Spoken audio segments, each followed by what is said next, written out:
사도신경으로 우리의 신앙을 하나님 앞에 고백합니다.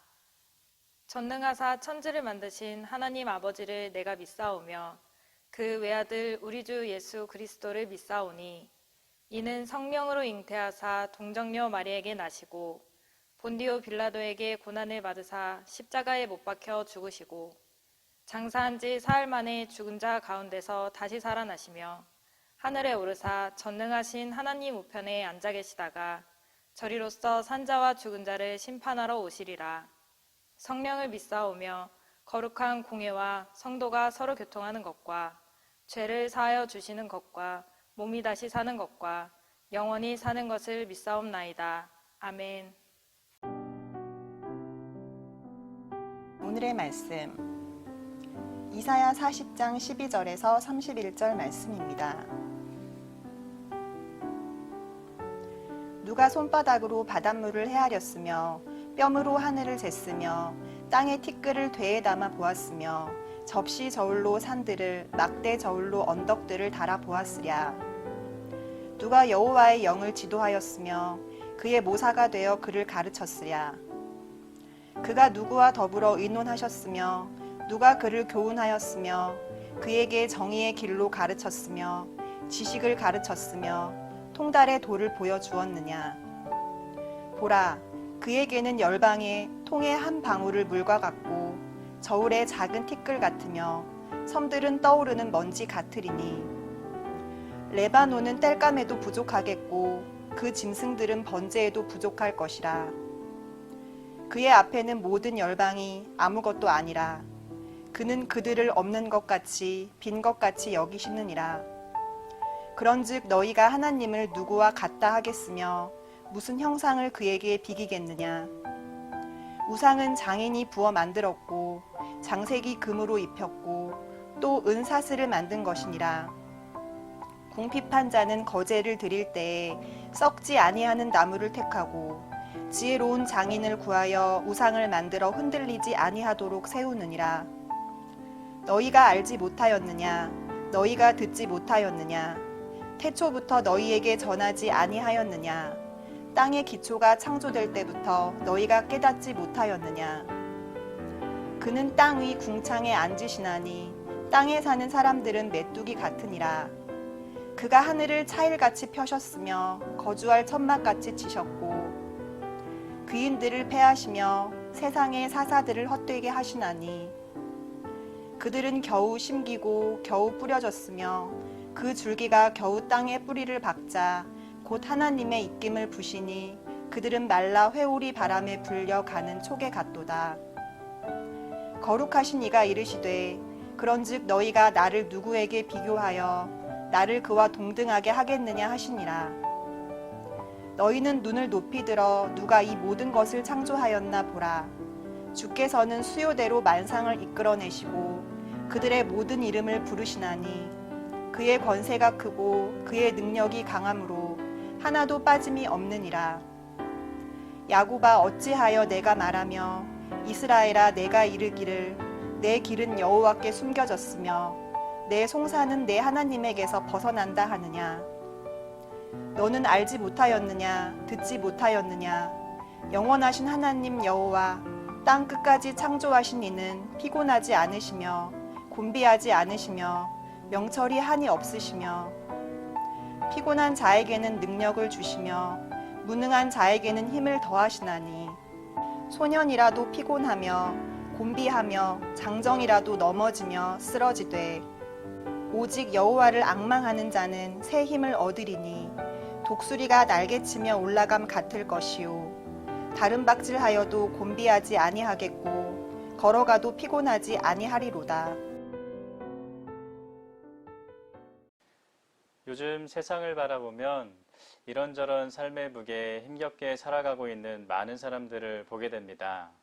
코로나 바이러스 때문에, 경제적인 어려움 때문에, 또 정치적인 혼란 때문에, 또 사람들과의 관계 때문에 삶의 안정을 잃어버리고 불안함과 두려움 속에서 힘겹게 살아가는 것입니다.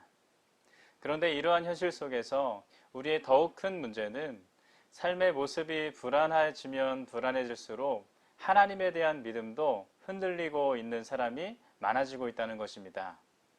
미국의 경우 코로나 이후 현장 예배 참석자가 20%로 줄었고, 또 우리나라도 지난해 말 주일학교 학생들의 예배 참석 비율을 조사한 결과 현장 예배와 온라인 예배를 드린 학생을 모두 더해도 50%가 되지 않는 충격적인 결과가 나타나기도 했습니다. 왜 이런 현상이 나타나는 것일까요? 세상이 주는 두려움으로 인해 하나님에 대한 믿음이 흔들리고 있는 것입니다. 다시 말해서 더 이상 하나님을 신뢰할 수 없다는 것입니다. 이러한 모습은 이스라엘도 마찬가지였습니다. 우리가 잘 알고 있듯이 유다는 하나님께 불순종한 결과로 바벨론에 의해 나라를 잃게 되었습니다. 그리고 많은 사람들이 포로 신세가 되었습니다. 그런데 고대적인 사고에 따르면 바벨론에 의한 유다의 멸망은 단순히 강대국에 의해 나라를 잃은 것이 아닌 바벨론 신에 의한 이스라엘 신의 패배를 의미하는 것이었습니다. 그렇기 때문에 나라를 잃고 포로가 된 유대인들 중에는 하나님의 능력을 의심하고 바벨론의 유혹에 흔들린 자들이 많았다는 것입니다. 믿음을 상실한 것이죠. 급기야는 하나님께서 선지자들을 통해서 장차 나라를 회복할 것을 약속하셨지만 이미 하나님에 대한 믿음을 상실한 이 사람들에게는 그것은 도무지 믿지 못할 허황된 말에 불과하게 되었습니다.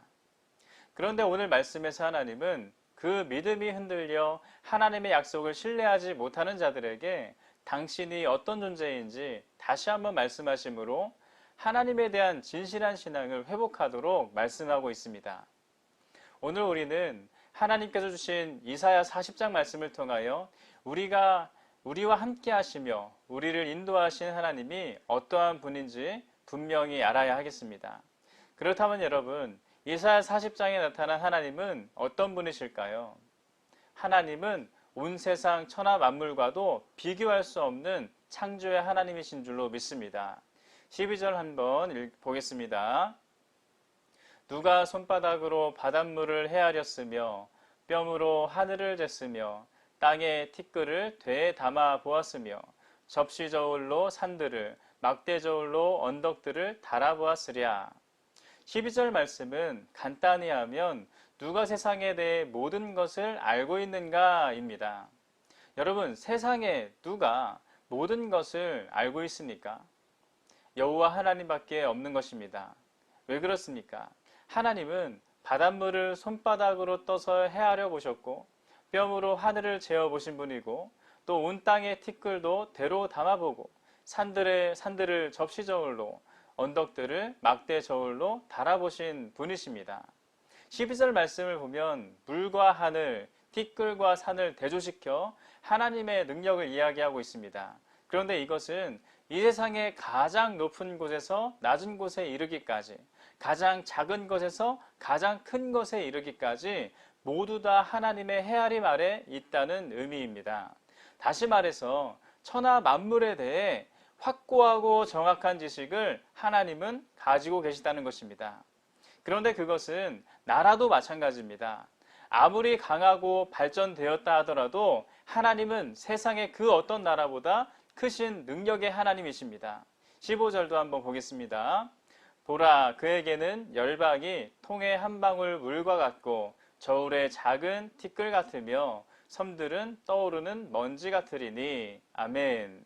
15절 말씀을 보면 하나님께서는 세상의 모든 나라들을 한 방울의 물과 같이 또 작은 티끌같이 여기신다고 말씀하였습니다. 여러분, 세상의 물과 하늘과 산을 지으신 분께 한 방울의 물과 작은 티끌이 비교가 되겠습니까? 그렇지 않는 것입니다. 하나님께서는 이스라엘이 두려워하는 그 어떤 세상의 권세도 그것이 혹 바벨론이라 할지라도 한 방울 물처럼 작은 티끌처럼 먼지처럼 전혀 위협이 되지 못함을 오늘 이스라엘 백성에게 그리고 오늘날 우리에게 말씀하시는 줄로 믿습니다. 또 19절을 또 보겠습니다. 우상은 장인이 부어 만들었고 장색이 금으로 입혔고 또 은사슬을 만든 것이니라. 19절을 보면 천지를 창조한 하나님, 그래서 세상 만물의 모든 것을 아시는 하나님, 또 열방의 모든 것보다 크신 하나님께서 이번엔 우상도 자신과 비교할 수 없음을 우리에게 말씀하고 계십니다. 19절을 보면 우상은 장인이 만들었다고 합니다. 또 장색이 금으로 입혔다라고 하였습니다. 쉽게 말해서 세상 사람들이 하나님 대신 섬기는 우상이란 것은 하나님이 창조한 사람이 하나님이 창조한 물질을 가지고 만든 것에 불과하다는 말입니다. 인간의 손재주에 의해 조각되어 세워진 것에 불과하다는 것입니다. 그러니 어찌 사람을 창조하신 여호와를 사람이 만들어낸 신들에게 비교할 수가 있겠습니까? 살아가는 성도 여러분, 오늘 말씀을 볼 때 우리가 세상의 속에서 수많은 유혹과 시험을 당하지만 그때마다 하나님께 대한 믿음이 흔들려선 안 되는 이유가 무엇입니까? 세상의 그 무엇도 하나님께 비할 것은 없기 때문인 것입니다. 오늘 말씀을 나눈 것처럼 세상의 모든 창조물들도 강대한 나라들도 그들이 섬기는 모든 우상도 하나님께 비교할 수는 없습니다. 우리에게 주어진 오늘 하루, 이 전지전능하시고 강하신 하나님께서 우리를 택하시고 우리와 함께 하심을 기억하시며 감사함으로 오직 하나님을 더욱 신뢰하고 바라보는 우리 모두의 삶이 되길 주님의 이름으로 축원합니다. 함께 기도하겠습니다. 사랑과 은혜가 충만하신 하나님, 하나님께서 오늘도 우리를 기억하시고 택하시고 주의 길 걸어갈 수 있도록 인도하시니 감사합니다. 우리가 세상을 살아가다 보면 우리 시선 가운데 많은 것이 들어오게 되고 그 가운데 우리는 유혹당하고 시험당하게 됩니다. 하나님, 그렇지만 세상의 그 어떤 것도 하나님보다 더 큰 것은 없음을 이 시간 다시 한번 기억하게 하시니 감사합니다. 하나님께 비교할 것이 세상에 그 어떤 것도 없는데 하나님 마음 가운데 세상을 품었던 것들 용서하여 주시고 이제 다시 하나님께 전심을 드리며 나아가는 우리 믿는 성도 다 될 수 있도록 인도하여 주옵소서. 함께 하실 줄 믿사오며 살아계신 예수님의 이름으로 기도드립니다. 아멘. 주님이 가르쳐 주신 기도로 예배를 마칩니다. 하늘에 계신 우리 아버지여, 이름이 거룩히 여김을 받으시오며 나라가 임하시오며 뜻이 하늘에서 이루어진 것 같이 땅에서도 이루어지이다. 오늘 우리에게 일용할 양식을 주시옵고 우리가 우리에게 죄 지은 자를 사하여 준 것 같이 우리 죄를 사하여 주시옵고 우리를 시험에 들게 하지 마시옵고 다만 악에서 구하시옵소서. 나라와 권세와 영광이 아버지께 영원히 있사옵나이다. 아멘.